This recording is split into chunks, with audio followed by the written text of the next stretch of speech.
हे का हो? अरे का हो गई? कैसन कपार धो के बैठ गेलू? अरे तू का जनता हमार मजबूरी? नहीं, अब तू ही जनबू। सुना सुनावा। चलल जाला डगरिया, चलल जाला डगरिया, गोड़ गल भरिया राजा जी।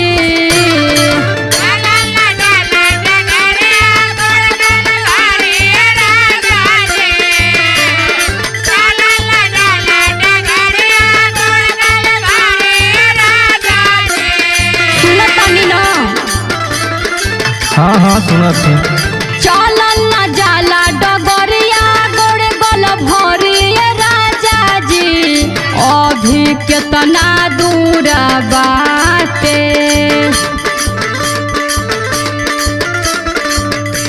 कि अभी केतना दूर बाटे देव घर ए राजा जी। अभी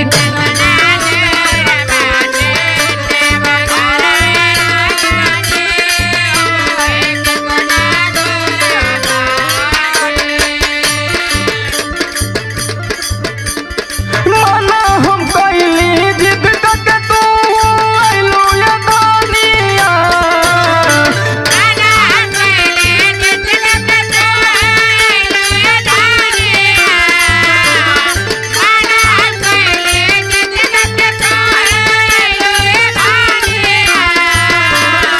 बुझाइल कि ना तोरे? बुझाइल कि ना?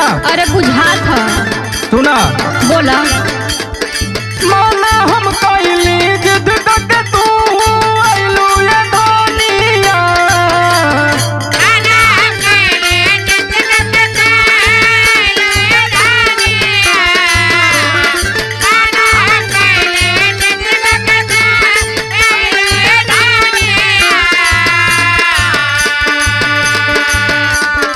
माना हम कैली जिद करके तू आइलू ये दुनिया। अभी तो आधा दूर आइलू,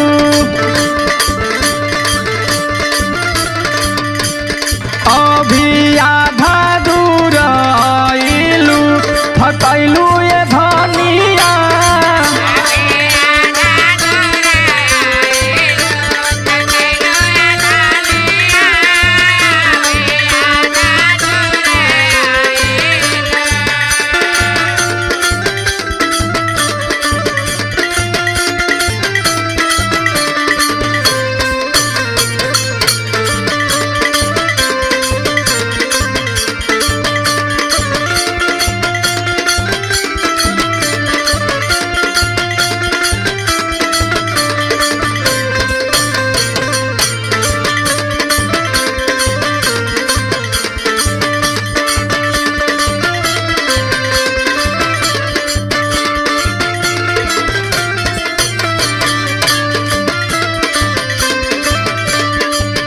चला चला चला, झगड़िया मत चला। कैसन झगड़िया थो? अरे देखत हुआ का देखत है? इतना दूर जाए के बाकी एकदम चक्कर आ जात ह। तोके का बुझात ह? अच्छा हमरे ना बुझाई। अब सुना। सुनावा।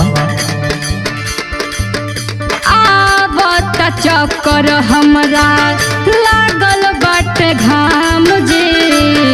दिन भर के चलल बानी कल नया राम जी।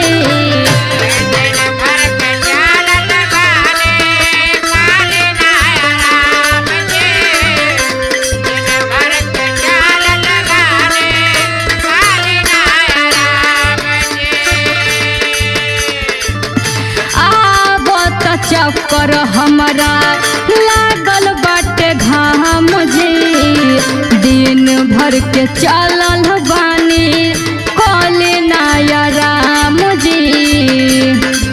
करा आराम करा, तू करा। हो जाए तबे तो खराब, ओहो हो जाए तबे तो खराब लागता डर ए राजा जी।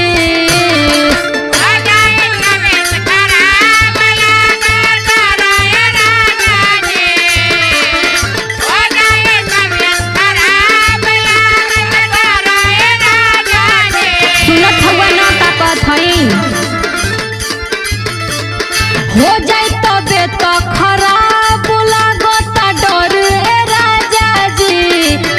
अभी कितना दूर बाटे,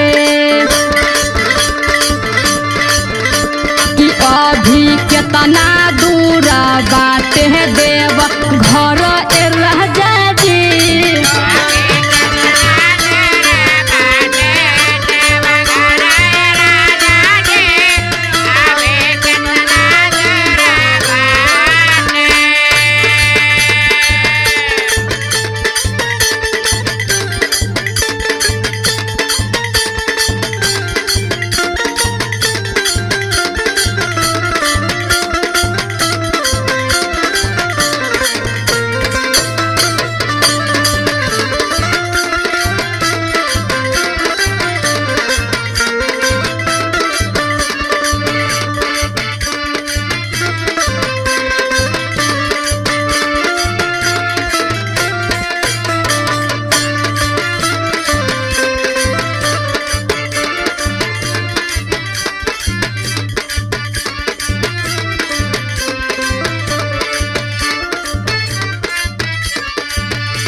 धनिया लड्डू बड़ी होई, बोल बम बोलत चला कुछ नहीं होई।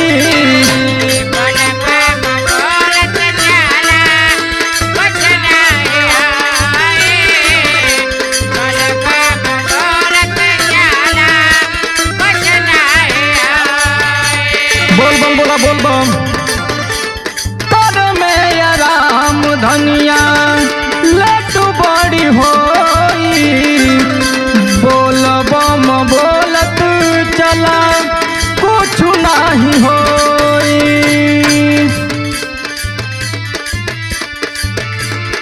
गोविंद मुकेश के बहुत तंग कैलू ये धनिया,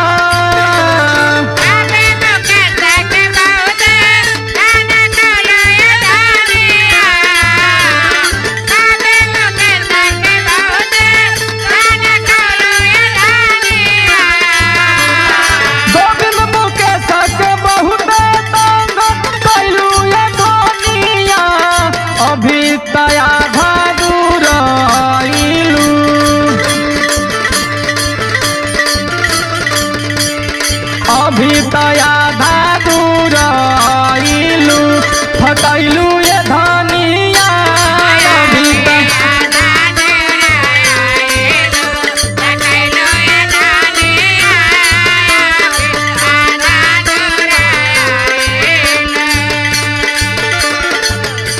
कि अभी कितना दूर बाटे देव घर